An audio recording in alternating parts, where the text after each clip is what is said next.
चाल है आप सभी के? So welcome to this session guys. And आज के इस सेशन में हम लोग बात करने वाले हैं ग्रेड 11 के कोर मैथ्स के कंप्लीट रोड मैप की, यानी कि पूरे साल भर आप इस सब्जेक्ट को कैसे पढ़ने वाले हो। देखो, अभी आप ग्रेड 11 में आए हो, आप लोगों ने अपनी नई नई किताबें भी देख ली होंगी, अकाउंट्स की, बीएसटी की, मैथ्स की। अब आपके मन में सबसे पहला जो सवाल होगा वो ये होगा कि मैं कैसे पूरे साल भर अपने सिलेबस को खत्म करूंगा, क्या मेरी जर्नी होने वाली है और एट द एंड मेरा रिजल्ट कैसा होगा, है ना, कितनी मुश्किलें मुझे आने वाली है और कैसे उन मुश्किलों से मैं आगे निकल पाऊंगा। तो बढ़ते आगे और जानने की कोशिश करते हैं कि पूरा का पूरा जो आपका रोड मैप रहने वाला है कोर मैथ्स को लेके वो कैसा रहने वाला है। सबसे पहले हम बात कर लेते हैं इस चैप्टर इस सब्जेक्ट के सिलेबस की कि कितने चैप्टर्स है, कितनी किताबें हैं और कौन कौन से चैप्टर्स की वेटेज कितनी है। देखो, मैथ्स में, कोर मैथ्स में आपकी एनसीईआरटी फॉलो होती है आप लोगों के स्कूल में, तो आपको भी वही किताब सबसे पहले फॉलो करनी है। अगर मैं आपके सिलेबस की बात करूं और उन चैप्टर्स के वेटेज की बात करूं तो वो मैं आपको बता देता हूं। सबसे पहले देखो, जैसे ग्रेड 10th में यूनिट वाइज चीजें डिस्ट्रीब्यूट होती थी, यहां पे भी वैसा ही है। सबसे पहला यूनिट है आपके पास सेट्स एंड फंक्शन, जिसके अंदर 3 चैप्टर्स है। Chapter number 1 sets, relation and function and trigonometric function. इन तीनों चैप्टर्स की वेटेज जो है वो 23 मार्क्स की।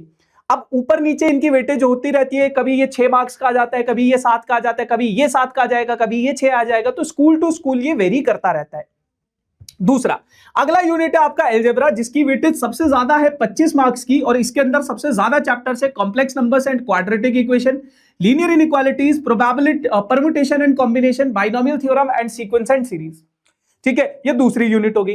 तीसरी यूनिट है बेटा आप लोगों की कोऑर्डिनेट ज्योमेट्री, जिसके अंदर है लाइंस एंड एंगल्स, और sorry straight lines, conic section, introduction to 3D, और ये इसकी वेटेज रहने वाली है आप लोगों के पास 12 मार्क्स की।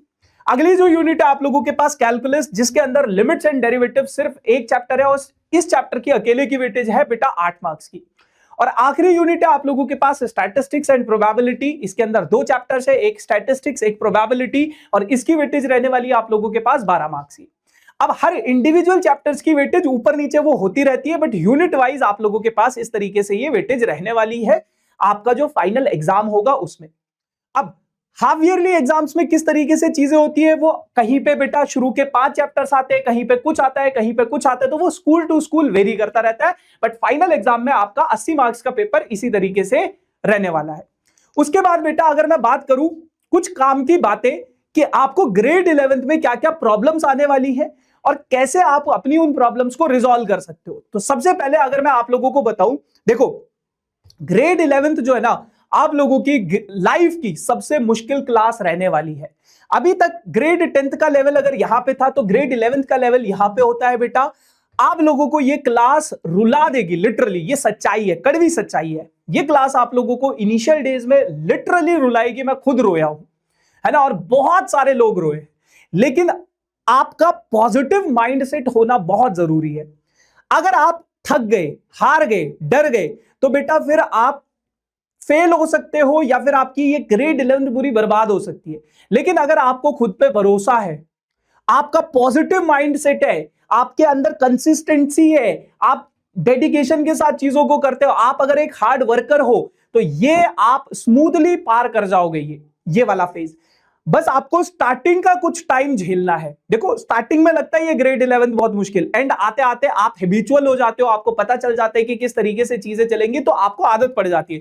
लेकिन स्टार्टिंग में लिटरली ये बहुत रुलाने वाली है आपको, तो आपका पॉजिटिव माइंडसेट होना बहुत ज्यादा जरूरी है। मैंने एक सच्चाई बता दी आपको, पूरी की पूरी लाइफ की इससे मुश्किल क्लास आपको कोई मिलेगी भी नहीं, और इससे पहले भी आपने कोई इस लेवल की कोई क्लास देखी नहीं होगी। सिलेबस बहुत ज्यादा लगेगा, लिटरली होता भी है, क्योंकि नए नए सब्जेक्ट्स इंट्रोड्यूस हो जाते हैं, बहुत वास्ट सिलेबस रहेगा। लेकिन आपके अंदर नेवर गिव अप एटीट्यूड होना चाहिए। बहुत बार मन करेगा कि यार छोड़ देता हूं, टफ लगेंगी चीजें, मैंने क्यों कॉमर्स ले लिया, या मैंने क्यों ये सब्जेक्ट ले लिया, छोड़ देता हूं, मैथ्स छोड़ देता हूं, है ना, दूसरा विदाउट मैथ्स में चला जाता हूं, ह्यूमैनिटीज में चला जाता हूं। लेकिन यहीं पे आप सबसे बड़ी गलती करते हो। अगर आपने सोच लिया कि मुझे कॉमर्स की, देखो आप सब्जेक्ट के बेसिस पे अपना गोल डिसाइड मत करो, आप अपने गोल के बेसिस पे अपना सब्जेक्ट डिसाइड करो। अगर आपको पता है मेरा गोल ये है, उसके लिए मैथ जरूरी है, तो इसमें जी जान लगा दो। ये मत सोचो मुश्किल है आसान है, अरे सब आसान हो जाएगा, कुछ टाइम का बस फेज होता है ये। ठीक है, तो सबसे पहली तो ये सच्चाई है कि ये मुश्किल होगा, रुलाएगा, लेकिन पॉजिटिव माइंडसेट होना बहुत ज्यादा जरूरी। अब बात करते हैं कि आपको क्या क्या चीजें करनी है। सबसे पहले तो एक बढ़िया सा एक टीचर डिसाइड कर लो, किसी के भी लेक्चर्स आप देखो, जैसे हमारे प्रारंभ बैचेस चलते हैं तो आप हमारे प्रारंभ बैचेस के लेक्चर्स भी देख सकते हो। उसके अलावा अगर आपको कहीं और किसी और टीचर के साथ वाइब्स मैच होती है, आप उनके लेक्चर्स देखो, उनके सेशंस देखो। लेकिन एक टीचर एक जगह से डिसाइड कर लो। ये नहीं कि एक चैप्टर में यहां देखूंगा, दूसरा चैप्टर वहां देखूंगा, बेटा फंस जाओगे। मैं ये नहीं बोल रहा मेरे लेक्चर्स देखो, किसी के भी देखो, कोई और अगर आपको पसंद आता है, किसी और के साथ वाइब्स मैच होती है, वहां देखो। लेकिन एक टीचर आप डिसाइड करो और उनकी रेगुलर क्लासेस अटेंड करो, बैकलॉग्स मत लगने दो। देखो, अगर आप रेगुलर क्लासेस अटेंड नहीं करोगे तो बैकलॉग्स लगेंगे, और ये बैकलॉग बेटा क्लास 10th की बैकलॉग्स जैसा नहीं होता है कि 2 दिन में 4 दिन में खत्म हो जाएगा। ये बैकलॉग्स आपका 12th खत्म हो जाएगा, लेकिन ये बैकलॉग्स खत्म नहीं हो पाएंगी। ठीक है, तो बैकलॉग्स मत लगने दो, रेगुलर क्लासेस अटेंड करो, जितना आपको होमवर्क दिया जाता है वो सारा का सारा होमवर्क करो, नोट्स प्रॉपर बनाओ। मैथ्स में भी नोट्स होते हैं, मैथ्स के नोट्स प्रॉपर बनाओ, जो इंपॉर्टेंट क्वेश्चंस है उनको मार्क करो, प्रैक्टिस करो as much as you can, क्योंकि maths is all about your practice. जितना आप प्रैक्टिस करोगे उतना ज्यादा आप मैथमेटिक्स को सीखोगे। ठीक है, तो ये चीजें हो गई। फिर उसके बाद बेटा कॉन्सेप्ट्स पे फोकस करो। देखो, अभी इनिशियल डेज है, बहुत बार अक्सर बच्चे एंड में आते बोलते हैं सर जी कुछ समझ नहीं आ रहा है। क्यों नहीं आ रहा है? क्योंकि उन्होंने स्टार्टिंग पे फोकस नहीं किया कॉन्सेप्ट्स पे। कॉन्सेप्ट को जितना डेप्थ डाउन होके चीजों को समझ सकते हो पढ़ो। जितना डेप्थ डाउन आप कॉन्सेप्ट को पढ़ोगे सीखोगे, उतना स्ट्रांग आपका, जितना स्ट्रांग फाउंडेशन होगा उतनी ऊंची इमारत आप खड़ी कर सकते हो। तो उतना मुश्किल से मुश्किल क्वेश्चन आप इजीली बना पाओगे जितना स्ट्रांग आपका फाउंडेशन होगा। तो मेक श्योर कॉन्सेप्ट्स पे फोकस करो, टारगेट रखो कि मुझे कम से कम 2 चैप्टर्स एक महीने में खत्म करने हैं। अब कई बार ऐसा भी हो सकता है कि आपके 3 चैप्टर्स हो जाए, जब इजी चैप्टर्स आएंगे, छोटे छोटे चैप्टर्स आएंगे।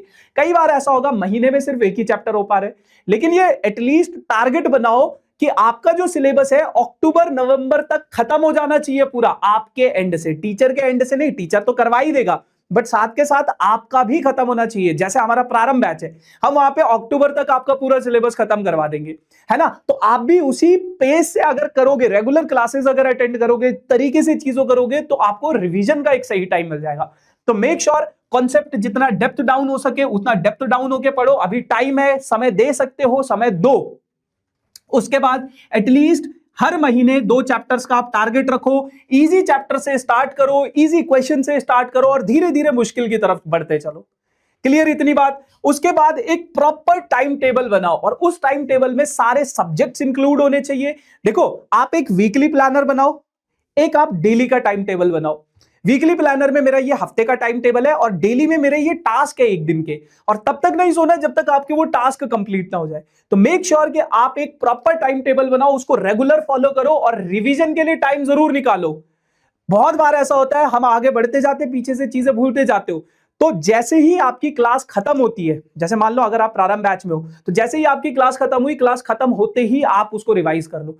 हार्डली 15 से 20 मिनट लगेंगे उसको रिवाइज करने में। लेकिन अगर आप कल के लिए छोड़ दोगे, प्रोक्रेस्टिनेशन करोगे, तो फिर वो पूरे साल भर के लिए छूटता रहेगा, बैकलॉग्स लग जाएगी, रिवाइज नहीं हो पाएंगी चीजें। क्लास खत्म होते ही रिवाइज करो, और हफ्ते में संडे के दिन एक पूरा का पूरा वीक का रिवीजन जरूर करो। तो revision is very necessary. And revision के साथ साथ एक और चीज जो कि बहुत जरूरी है, दैट इज टेस्ट। टाइम पे टेस्ट देना बहुत जरूरी है। अगर आप टाइम पे टेस्ट नहीं दोगे तो आप अपनी परफॉर्मेंस को एनालाइज नहीं कर पाओगे। और टेस्ट देने का ये मतलब नहीं टेस्ट दे दिया हो गया, उसको चेक करो। ऑनलाइन चेक कर सकते हो, कैसे भी चेक कर सकते हो, आंसर्स मैच करो, एनालाइज करो क्या आपके वीक एरियाज है, क्या आपके स्ट्रॉन्ग एरियाज है, एंड अकॉर्डिंगली अपना एक नया प्लान बनाओ कि मेरे ये वीक एरियाज है, इन पे फिर दोबारा से मेहनत करने की जरूरत है। ठीक है, तो इस तरीके से आपका ये पूरा का पूरा रोड मैप होना चाहिए पूरे साल भर का। So that's it guys for today's session. Baki, thank you so much. Tata, bye bye. Thank you.